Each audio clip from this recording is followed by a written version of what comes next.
کی ولادت مبارک پیش کرنا چاہتا ہوں، اسی مناسبت سے ایک کلام آپ کے نذران عقیدت میں پیش کرنا چاہتا ہوں۔ بار دیگر نعرہ صلوات، اللہم صلی علی محمد۔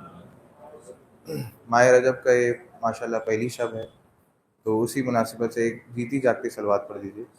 اللہم صلی علی محمد وآل محمد۔ یہ افتخار باعث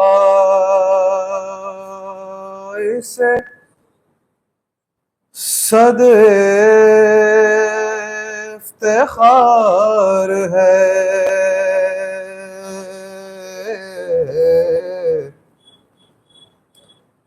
یہ افتخار باعث صد افتخار ہے، یہ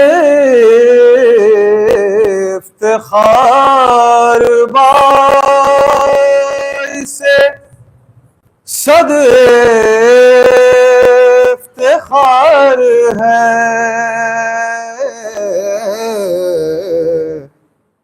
بچپن سے مد ہے آل پیمبر شعار ہے، باقر کے اس شرف پہ زمانہ نثار ہے، یہ عظمت حسین کا ایک حصہ دار ہے، اس کم سنی پہ حق کو بھی کیا اعتبار ہے، اس کم سنی پہ حق کو بھی کیا اعتبار ہے، کاندھوں پہ جس کے حق کی امانت کا بار ہے، محمد وعلی محمد صلوات۔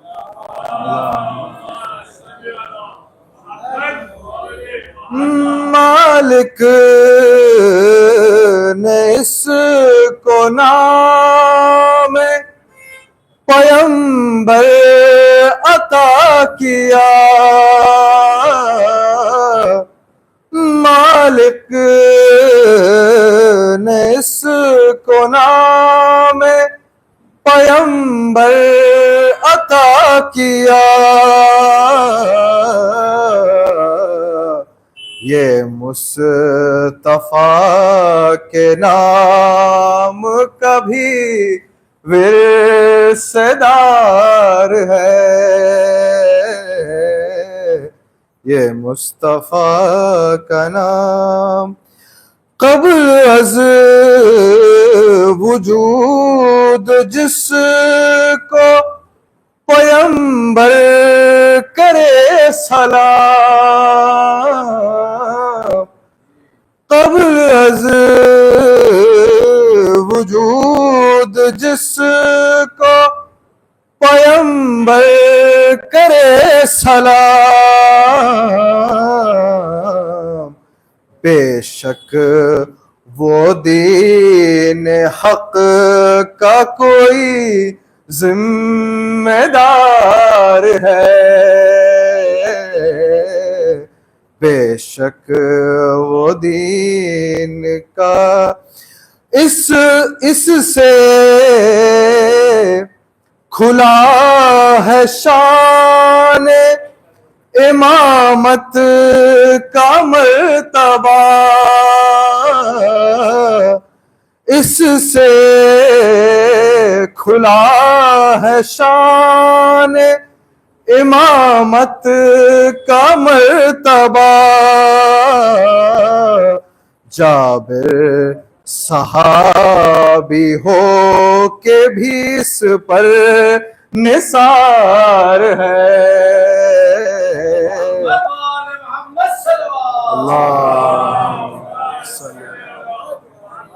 اس سے کھلا ہے شان امامت کا مرتبہ،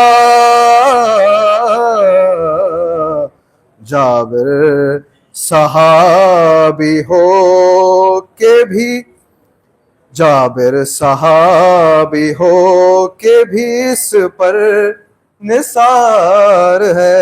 اچھا، یہ کلام علامہ ذیشان حیدر جوادی نے اسے لکھا تھا، اور میں نے یہ کلام جو آخر میں جو پڑھا ہے وہ مولانا محمد علی عیسیٰ کے سامنے، مرحوم ان کے سامنے لاسٹ ٹائم پڑھا تھا۔ تو آپ سے التماس ہے کہ علامہ ذیشان حیدر جوادی اور مولانا محمد علی عیسیٰ اور میری دادی اصغری بانو بنت سید عباس اور جتنے بھی مومن و مومنات جن کی آج پہلی رات ہے، وہ اور جتنے ہی مومنات جن کا سورہ فاتحہ پڑھنے والا کوئی بھی نہیں ہے، ان سب کے لیے سورہ فاتحہ اور 3 مرتبہ قل ہو اللہ پڑھ کر ان کو احسان فرمائے۔ بر محمد و آل محمد صلی اللہ علیہ وسلم۔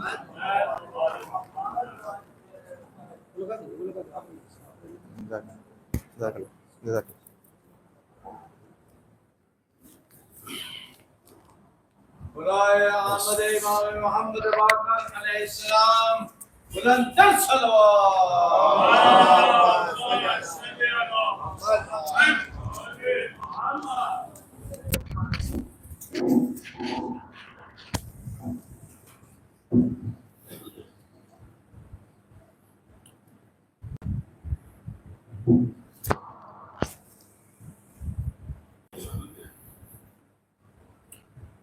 لا حول ولا قوة إلا بالله العلی العظیم۔ حسبنا اللہ نعم الوکیل، نعم المولا ونعم النصیر۔ الحمد للہ الذی ہدانا لہذا وما كنا لنهتدی لولا ان ہدانا اللہ، لقد جاءت رسل ربنا بالحق والصلاة والسلام علی سید الانبیاء والمرسلین وخاتم النبیین وآلہ الطیبین الطاہرین، محبوب رب المشرقین والمغربین وجد الحسن والحسین، مولانا و مولا الثقلین ابی القاسم محمد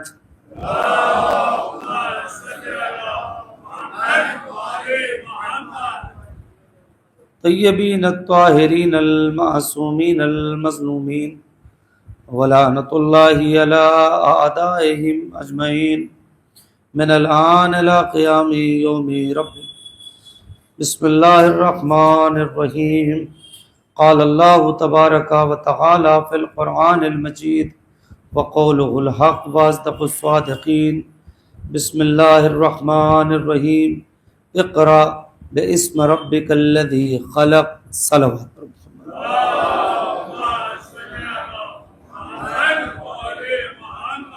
حضرات، سب سے پہلے آپ حضرات کی خدمت میں آمد امام محمد باقر علیہ السلام کی مبارکباد پیش کرتا ہوں،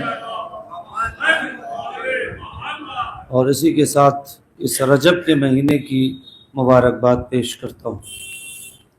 بہت طول و طویل تو گفتگو نہیں ہونی ہے، 2 مناسبتیں ہیں، ایک رجب کی آمد اور اس کی دوسری 5ویں امام کی آمد۔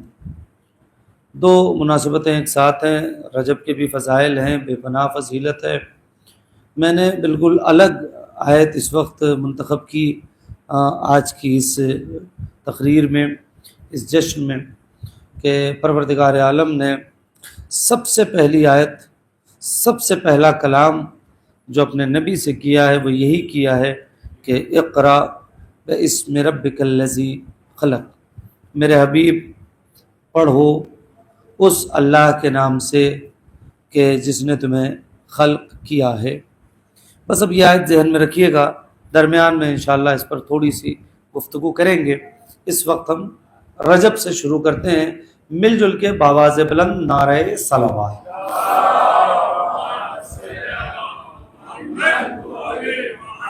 اور اس طرف بھی دائنی طرف کے حال میں اگر آپ نماز پڑھ چکے ہیں تو آپ اس طرف آ جائیں تو تھوڑا سا جشن میں بھی شریک ہو جائیں۔ ابھی وہاں سے بیٹھ کے جشن دیکھیں گے، یہاں سے جشن منا لیں گے، آپ آ جائیے۔ اگر نماز پڑھ چکے ہیں تو ٹھیک ہے، نہیں پڑھا ہے تو آپ نماز پڑھ لیجیے، کوئی مسئلہ نہیں ہے، لیکن اگر پڑھ چکے ہیں تو آ جائیے صلوات پڑھتے ہوئے۔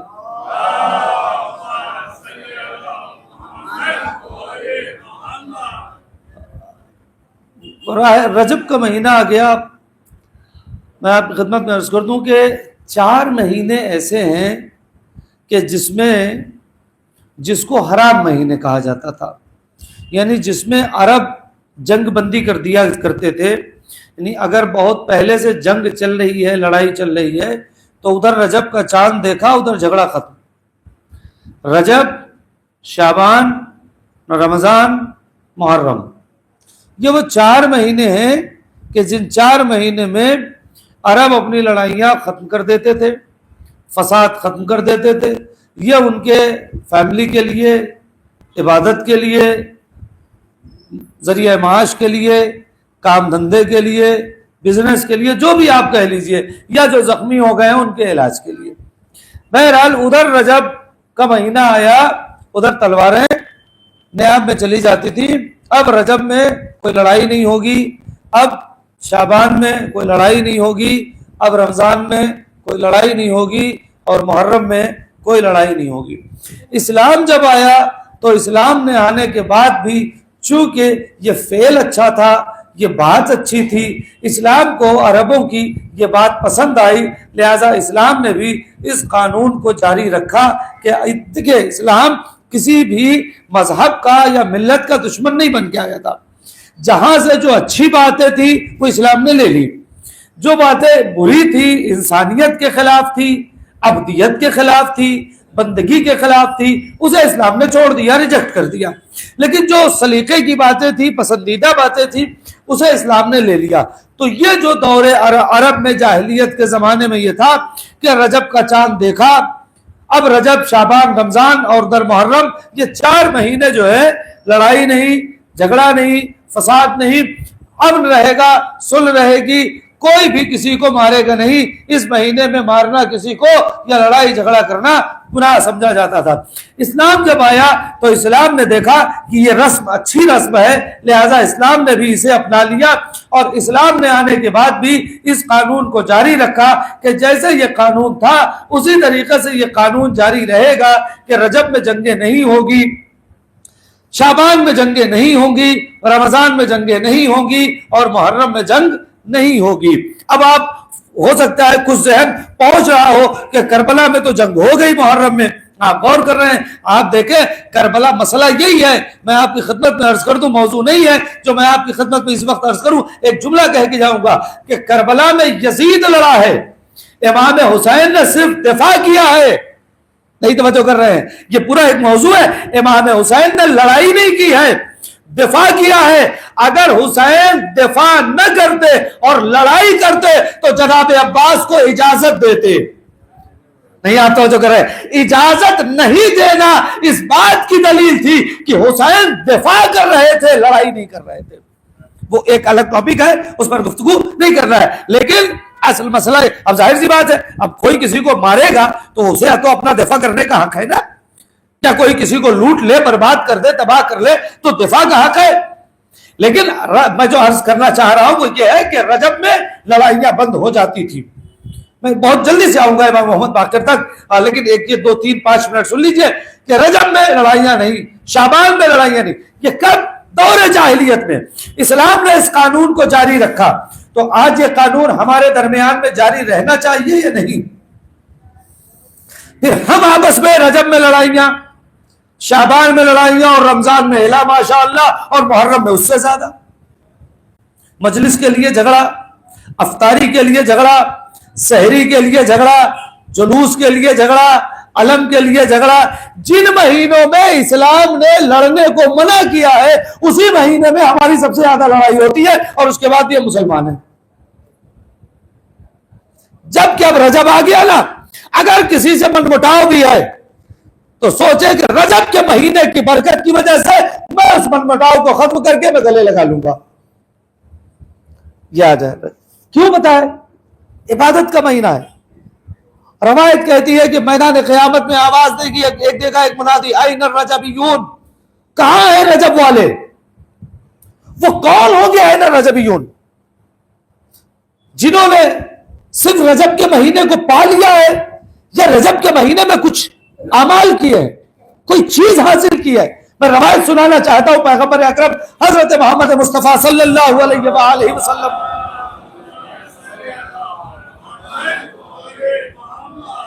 سنیے گا, عجیب روایت ہے, کاش کہ میں آپ حضرات تک پہنچا لے جاؤں. ایک بار اور صلوات پڑھیں محمد وآل محمد.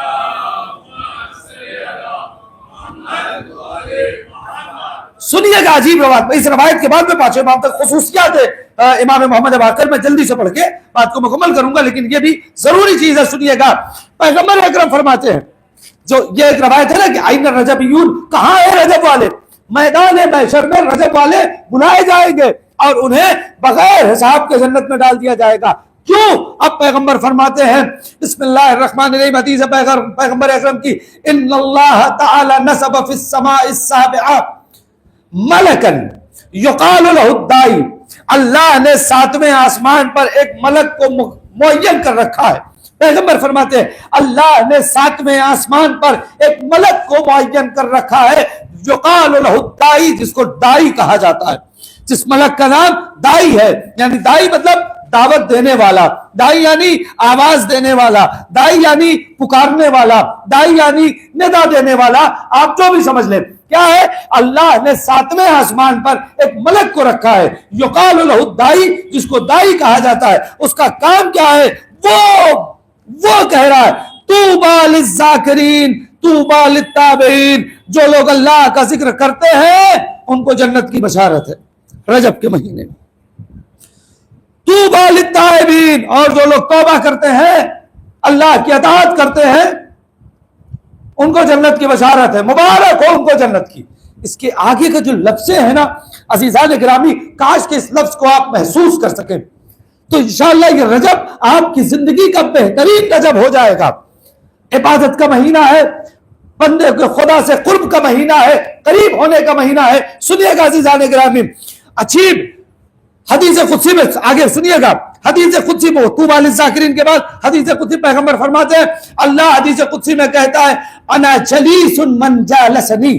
عجیب لفظ ہے, اس ایک لفظ پر گھنٹوں پڑھا جا سکتا ہے, توجہ کیجئے گا, لیکن وقت نہیں ہے. انا جلیس من جالسنی, روایت کا حدیث قدسی میں پیغمبر فرماتے ہیں اللہ کہتا ہے اس رجب کے مہینے میں اگر کوئی میرے لیے مصلی پہ بیٹھے گا تو میں اس کے ساتھ مصلی پہ بیٹھوں گا. کیا مطلب ہے؟ خدا جسم و جسمانیات سے مبرہ ہے, وہ جسم و جسمانیات نہیں رکھتا. ایسا نہیں ہے کہ آپ بیٹھے, جیسے آپ کے بغل میں کوئی بیٹھا وہ ایسے آگے بیٹھ جائے گا. ایسا نہیں ہے کہ آپ سوچیں گے کہ میں جیسے بیٹھا ہوں آپ مصلی بچھا کے اللہ کے لیے ڈھونڈنے کی. اللہ کا ہے, اللہ نے تو کہا ہے کہ جو میرے لیے مصلی پر ان دنوں میں یا اس کی راتوں میں میرے لیے, صرف میرے لیے مصلی پہ بیٹھے گا, میں اس کے پاس بیٹھوں گا. میں بیٹھوں گا مطلب یہ ہے میری رحمت اس کے ساتھ ساتھ ہوگی, میری عطا اس کے ساتھ ساتھ ہوگی. آپ غور کریں, کوئی یہ نہ سمجھے بعد میں کہے کہ صاحب مولانا صاحب آپ نے تو کہا تھا اللہ بغل میں بیٹھے گا, میرے بغل میں بیٹھا ہی نہیں اللہ. آپ یاد کریں, لیکن یہ صرف قرب بتا رہا ہے اللہ کہ میں اس کے کتنا قریب ہو جاؤں گا. اگر کوئی میرے لیے مصلی پر بیٹھے گا تو میں اس کے بغل میں, یعنی میں اس کے اتنا قریب ہو جاؤں گا جیسے آپ کے بغل میں بیٹھے ہوئے. آپ غور کریں, انا جلیس من جالسنی, جو میرے لیے مصلی پہ بیٹھے گا میں اس کے ساتھ مصلی پر بیٹھوں گا.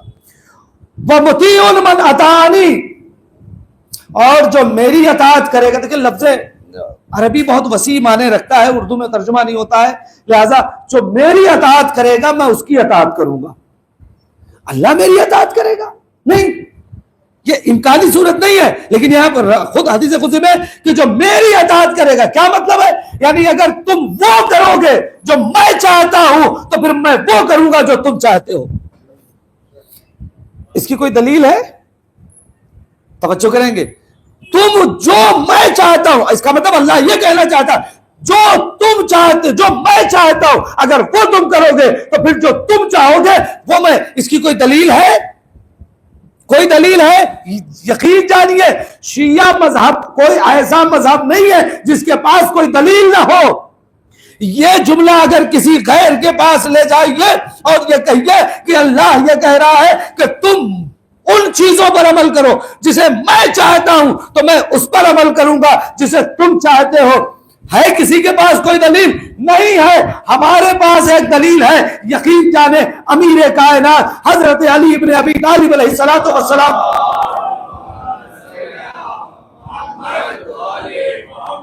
کے بارے میں کیا خیال ہے؟ امیر کائنات کہتے ہی اسے ہے نا کہ اللہ کی ہر چیز کی اطاعت، جیسا اللہ چاہتا ہے علی نے ویسا بن کے دکھایا نا، تو پھر اب جیسا علی چاہیں گے ویسا اللہ کرے گا۔ نہیں غور کر رہے ہیں؟ جیسا اللہ نے چاہا ویسا علی نے کیا۔ اسی لیے عزیزان گرامی جب ایک دن کسی وجہ سے نماز تھوڑا لیٹ ہو گئی اور سورج ڈوبنے لگا، علی نے چاہا کہ سورج پلٹ آئے تاکہ نماز ہو جائے، تو اللہ نے سورج پلٹا کے بتایا کہ میرے بندے جیسا میں چاہوں اگر تو ویسا کرے گا تو آج جیسا تو چاہے گا ویسا میں کروں گا۔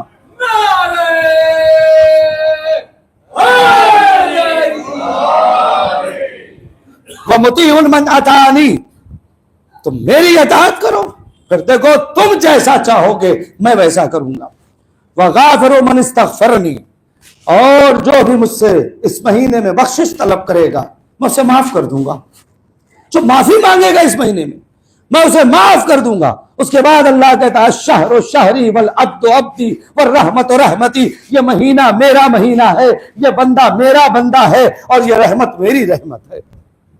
کیا عظیم بات ہے رجب کے مہینے کی کہ والشہر شہری، یہ مہینہ میرا مہینہ ہے، والعبد عبدی، اور یہ میرا بندہ ہے، والرحمت رحمتی، فمن دانی فی ھذا الشہر اجبتہ، اس مہینے میں جو بھی مجھے بلائے گا میں اس کو جواب دوں گا۔ اللہ کہہ رہا اس مہینے میں جو بھی مجھے بلائے گا میں جواب دوں گا۔ ومن سألنی آتیتہ، اور جو بھی مجھ سے سوال کرے گا میں اسے عطا کر دوں گا۔ ومن استہدانی ہدیتہ، اور جو بھی مجھ سے طلب ہدایت کرے گا میں اس کی ہدایت کر دوں گا۔ وجعلت ھذا الشہر، آخری جملہ حدیث کا، وجعلت ھذا الشہر حبلا بینی و بین عبادی فمن اعتصم بہ وصل الی، اور میں نے رجب کے مہینے کو اپنے اور اپنے بندوں کے درمیان ایک رسی بنایا ہے۔ توجہ کر رہے ہیں؟ اللہ کہہ رہا ہے میں نے رجب کے مہینے کو اپنے اور اپنے بندوں کے درمیان ایک رسی بنایا ہے، جو اس رسی کو پکڑ لے گا وہ مجھ سے مل جائے گا، وہ مجھ تک آ جائے گا۔ صلوات پڑھیے گا محمد وآلہ۔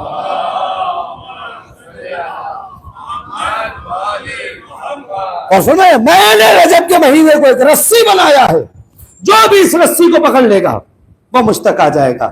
عزیزان گرامی توجہ فرمائی آپ نے، یہ میں نے 10 منٹ لگا ہے لیکن میں نے چاہا کہ رجب کی فضیلت آپ حضرات کی خدمت میں جو بھی 10-15 منٹ میں پہنچ جائے، تاکہ اب جو آج سے آپ عبادت اپنی شروع کریں رجب کے مہینے کی، وہ بقیہ دنوں سے الگ ہونی چاہیے۔ صلوات پڑھیں محمد وآلہ وسلم۔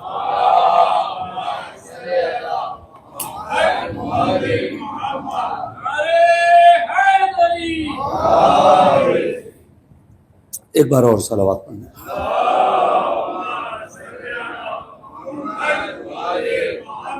یہ ایک مضمون تھا۔ دوسرا مضمون جہاں جو میں نے آئے اقرا، پڑھو۔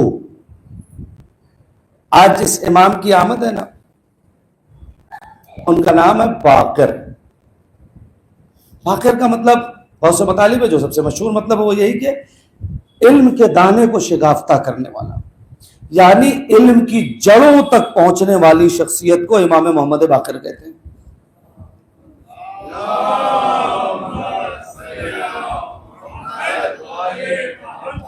خصوصیات امام محمد باقر. دیکھیے بہت سی چیزیں ہیں، بہت سے گوشے ہیں، بہت سے فضائل کے رخ ہیں جسے مجھے آپ کی خدمت میں عرض کر سکتا ہوں، لیکن میں چاہتا ہوں چند لمحے جو میرے پاس بچے ہیں اس میں خصوصیات امام محمد باقر.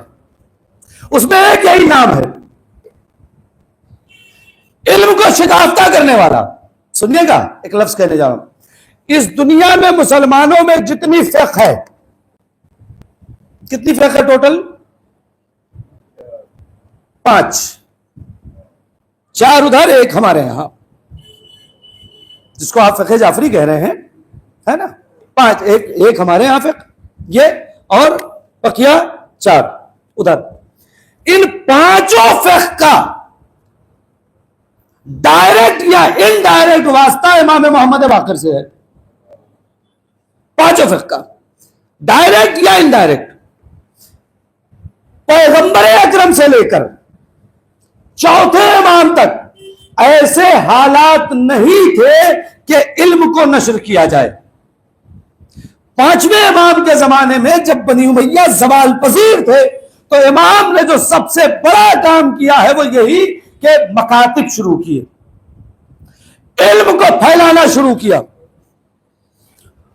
روایت کہتی ہے 5ویں امام نے جو سلیبس بنایا اور مدرسہ بنایا اسی کو چھٹے امام نے آگے بڑھایا. 4000 شاگرد ایک وقت میں امام کے درس میں ہوتے تھے، 5ویں امام اور چھٹے امام کے. 4000 شاگرد معمولی سی بات ہے. جہاں پر حدیث کو بیان کرنے پر پابندی تھی.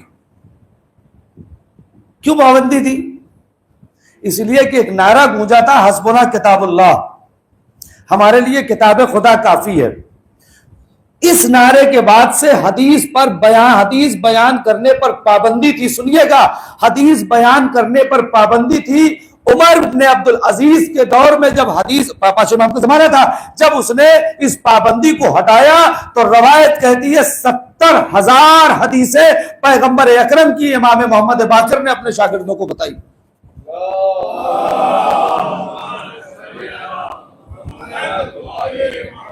اسی لیے آپ دیکھیں، اسی لیے روایت چکے اس کے بعد چلے امام نے اسی کو اگر، اسی لیے آپ جب ہماری جو احادیث کی کتب ہے اس کو پڑھیے تو 50% سے زیادہ مسودے قال الباقر قال الصادق، قال الباقر قال الصادق، قال الباقر قال الصادق. آپ دیکھیں اس سے پہلے، اس کے بعد تھوڑے مل جائیں گے، اس سے پہلے نہیں. کیوں؟ اس لیے کہ حدیث بیان کرنے پر پابندی تھی. جب امام کو موقع ملا تو 70,000 حدیث صرف 5ویں امام سے روایت ہے کہ 70,000 حدیث پیغمبر اکرم کی 5ویں امام نے لوگوں تک پہنچائی جو لوگوں تک نہیں پہنچی تھی. اس اعتبار سے سوچے کتنا شکریہ کہ مستحق ہے 5ویں امام کہ اگر 5ویں امام یہ نہ کرتے تو یہ 70,000 حدیثیں آج ہم تک نہ پہنچ پاتی، جو پیغمبر اکرم کی صحیح حدیث ان کے بیٹے کے ذریعے سے آئی ہے. تو ایک خصوصیت تو امام کی ہے. دوسری خصوصیت جو میں جلدی یہاں تھوڑا سا رکوں گا، ایک بات ہے جو مزاج کے مطابق میں کہتا چلا. صلوات پڑھیے محمد والے محمد.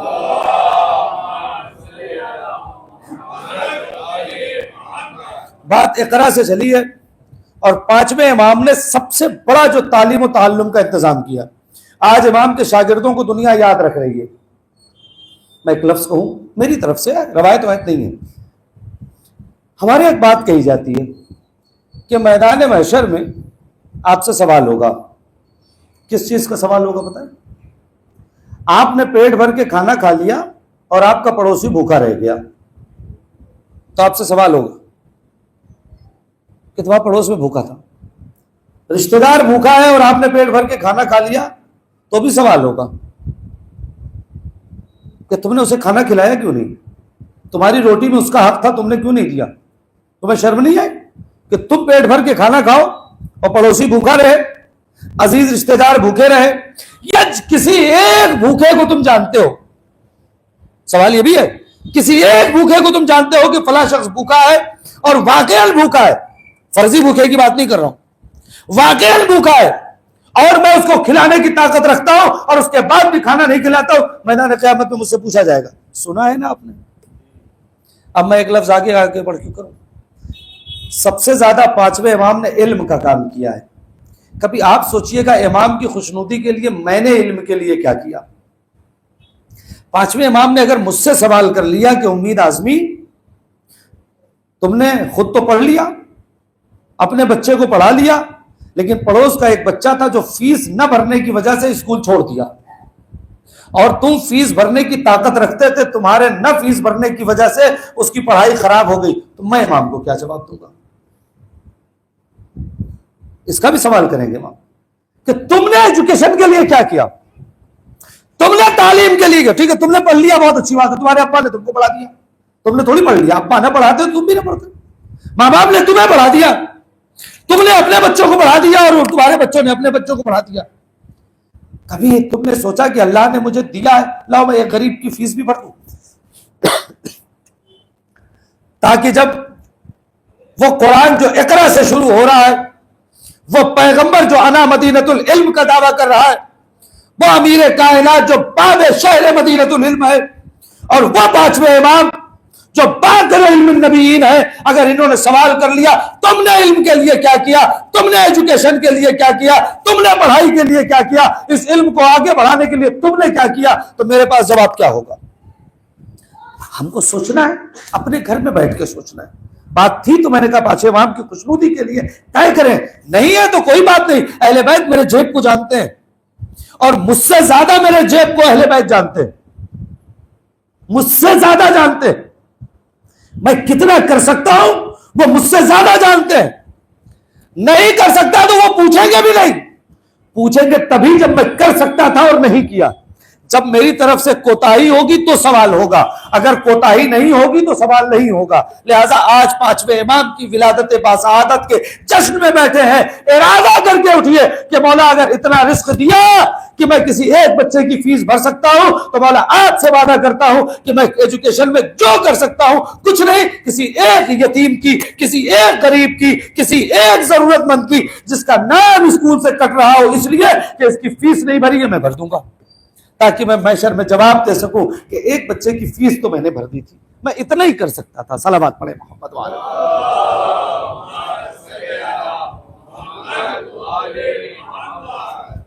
جو بھی کر سکتے ہیں ایجوکیشن کی، امام نے سب سے بڑا مکتب شروع کیا ہے ایجوکیشن کے لیے، امام نے کام کیا ہے، اور آج الحمدللہ ہمارے مراجع جو ہیں وہ بھی آپ جب بھی جائیں تو وہ یہی کہیں گے کہ اس لیے کہ آپ کو بتا دوں کہ دنیا کی سب سے بری چیز جہالت ہے، اور دنیا کی سب سے بہترین چیز علم ہے۔ اسی لیے پیغمبر اکرم نے اپنی وصایت اور ولایت کو ایک عالم کے ہاتھ میں دیا ہے۔ نہیں توجہ کیا آپ نے؟ اپنی وصایت و ولایت کو ایک عالم کے ہاتھ میں دیا ہے، غیر کے ہاتھ میں نہیں دیا ہے جو ان سے پوچھے نہیں، ایک عالم کے ہاتھ میں دیا ہے جو ممبر سے بیٹھ کے یہ کہہ رہا ہو کہ جو پوچھنا ہو مجھ سے پوچھو۔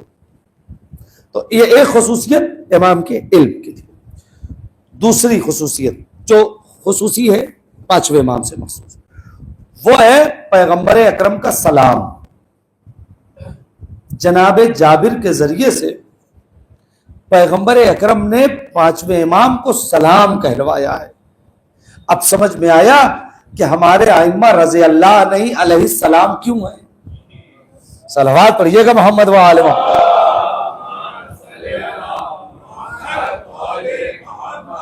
اس لیے کہ پوری دنیا پیغمبر کو سلام کر رہی ہے، اور پیغمبر اپنے جانشین پانچویں امام کو سلام کہلوا رہے جابر کے ذریعے سے۔ قابل ولادت 50 برس پہلے پیغمبر کے دہنے مبارک سے لفظ باقر کا ملنا، یہ لقب کا ملنا کہ نام میرا نام جیسا ہوگا اور لقب باقر ہوگا، ایک بڑی خصوصیت ہے، جس خصوصیت میں نہ پیغمبر اکرم شریک ہے، نہ صدیقہ طاہرہ شریک ہے، نہ امیر کائنات شریک ہے، نہ حسنین شریفین شریک ہیں، نہ چوتھے امام شریک ہیں، کوئی اس شرف میں شریک نہیں ہے۔ اس اعتبار سے ہمارے پانچویں امام لا شریک ہیں، اس اعتبار سے، اس صفت کے اعتبار سے۔ کون سی صفت ہے؟ باپ اور ماں دونوں کی طرف سے ہاشمی، ماں اور باپ دونوں طرف سے امام حسین کے پوتے ہیں, امام حسن کے نواسے ہیں, یعنی دادا بھی معصوم ہے, نانا بھی معصوم ہے. ایسا شرف کہ نانیال اور دادیال دونوں ہاشمی, اور نانا بھی معصوم اور دادا بھی معصوم, کہ کسی کا نہیں. ڈائریکٹ نانا معصوم امام حسن اور دادا معصوم امام حسین. اس شرف میں پانچویں امام کے کوئی شریک نہیں ہے. صلوات پڑھیے گا محمد وعلی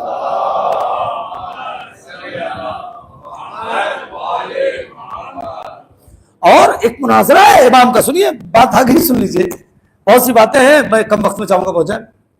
یزید کے دربار میں جب جناب زینب سے گفتگو ہو گئی, سنیے گا, اس میں یہ شرف میں سے ہے کہ امام, ہمارے پانچویں امام جو ہے وہ کربلا کے گواہ میں سے ایک گواہ ہیں. کربلا کے گواہ, یعنی خود امام نے فرمایا ہے کہ مجھے واقعات کربلا ایسے یاد ہے جیسے ابھی ہوا ہو. اس لیے کہ یہ 4 برس کے ہیں بظاہر عمر کے اعتبار سے, ورنہ اصل عمر تو انہی کی خلقت کائنات سے پہلے کی ہے نا. سنیے, دربار یزید میں ایک مناظرہ ہے امام کا, مختصراً اس کو پڑھتا ہوں جلدی سے. جب جناب زینب سے گفتگو ہو گئی, ساری باتیں ہو گئی, تو یزید کے جو مشیر تھے, خدا لعنت کرے اس پر بھی اور اس کے مشورہ دینے والوں پر, سب پر صلوات پڑھیے بآواز بلند.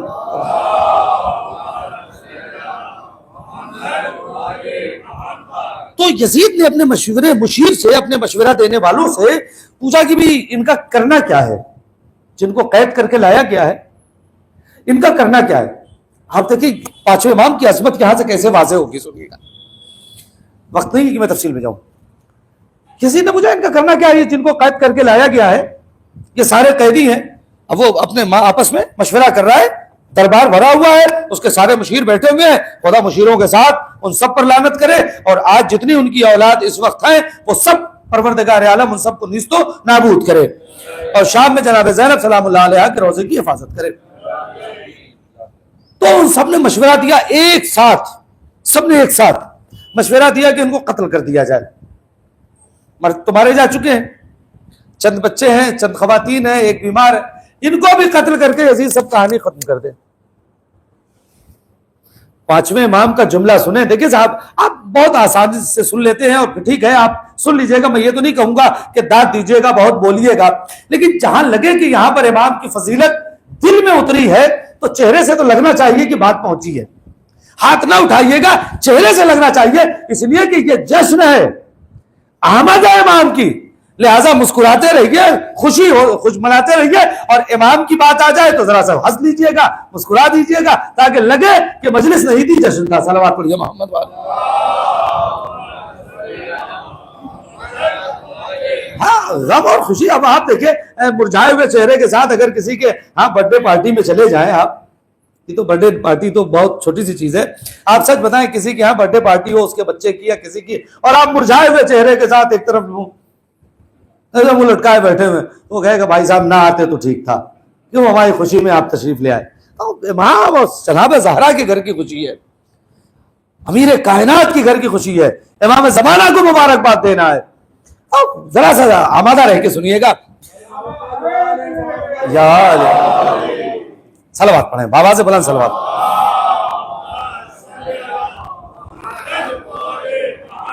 اب سنیے, بات پہنچ گئے. یزید نے مشورہ کیا تو اس کے مشیروں نے کہا قتل کر دیا جائے. تو پانچویں امام نے فرمایا, میں یعنی جس امام کی تذکرہ ہے, جن کی آج شب ولادت باسعادت ہے, امام نے فرمایا یزید عمر کتنی ہے, 4 برس کی.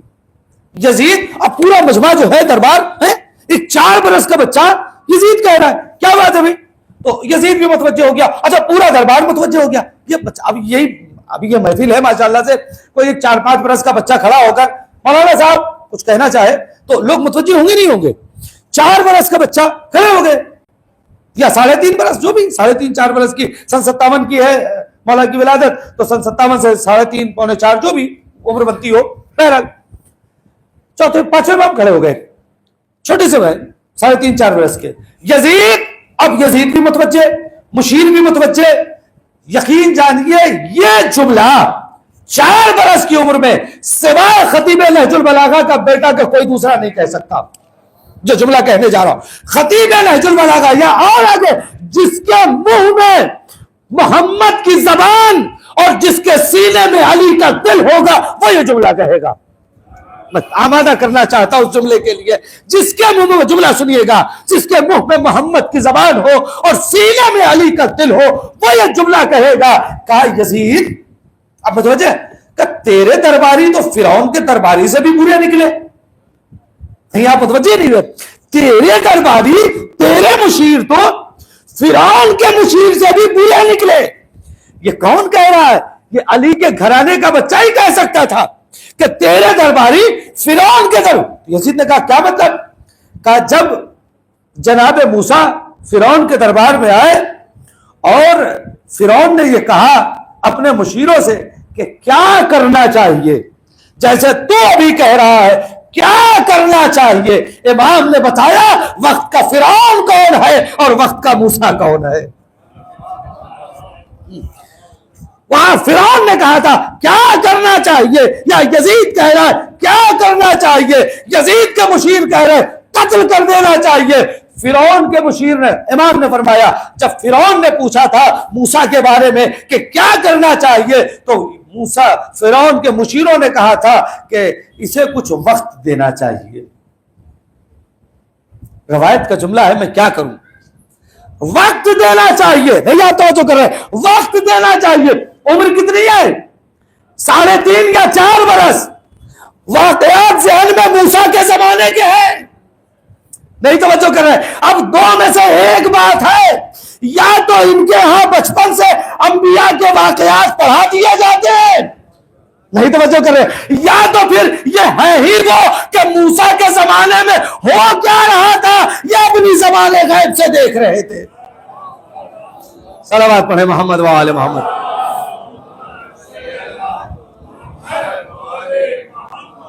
اب جو جملہ ہے روایت کا, تیرے مشیر کہہ رہے ہیں کہ انہیں قتل کر دیا جائے. موسیٰ کے زمانے میں فرعون کے مشیروں نے کہا تھا انہیں وقت دیا جائے. اے یزید, دونوں اپنی اپنی جگہ ٹھیک ہے. ارے توجہ سنیں صاحب, میں نے کہا نا جس کے سینے میں علی کا دل ہوگا وہ جواب دے گا, جس کے منہ میں محمد کی زبان ہوگی وہ ایسا جواب دے گا کہ دونوں اپنی اپنی جگہ ٹھیک ہے. یزید نے کہا کیوں؟ کہا اس لیے, یہ روایت کا یہی جملہ ہے, کس لیے؟ اس لیے انہوں نے قتل کا فتویٰ نہیں جاری کیا یا قتل کا مشورہ نہیں دیا موسیٰ کے. تیرے ہاں اہل بیت کے قتل کا مشورہ دیا گیا. اس کی وجہ یہ ہے کہ فرعون کے زمانے میں جو فرعون کے مشیر تھے وہ حلال زادے تھے. نہیں توجہ کی, فرعون کے زمانے میں جو فرعون کے مشیر تھے وہ حلال زادے تھے. یہ تیرے جو مشیر ہیں یہ حلال زادے نہیں ہیں. اگر حلال زادے ہوتے تو نبی کی اولاد کو قتل کا فتویٰ نہ دیتے. یا علی, صلوات پڑھیں با آواز بلند.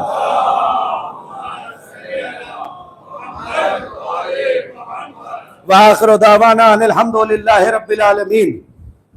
ان اللہ وملائکتہ یصلون علی النبی یا ایھا الذین آمنوا صلوا علیہ وسلموا تسلیما.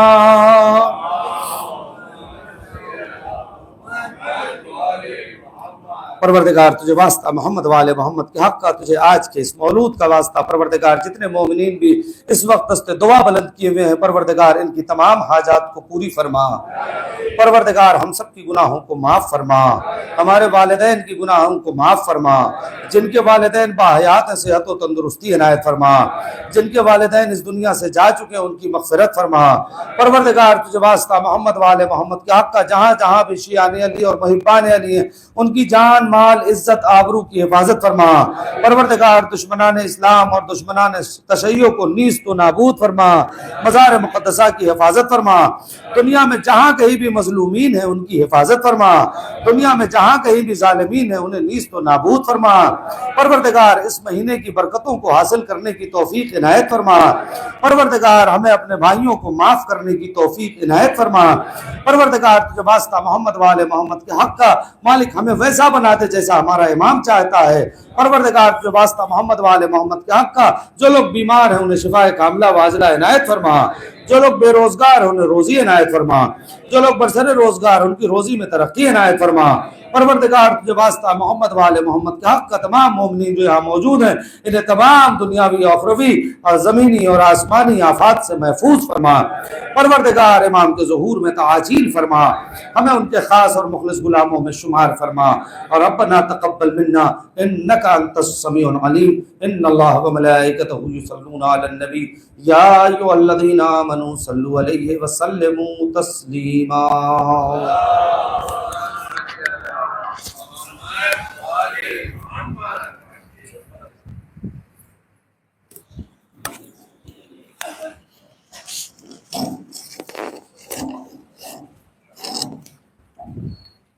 السلام علیکم یا رسول اللہ، السلام علیکم یا نبی اللہ، السلام علیکم یا امیر المؤمنین، السلام علیکم یا فاطمہ الزہرا سیدۃ نساء العالمین، السلام علیکم یا ابا عبداللہ وعلی الاموات التي حلت بنارک، علیکم منی جميعا سلام اللہ ابدا ما بقیت وبقی الليل والنهار، ولا جعله الله آخر لحدي مني زيارتكم، السلام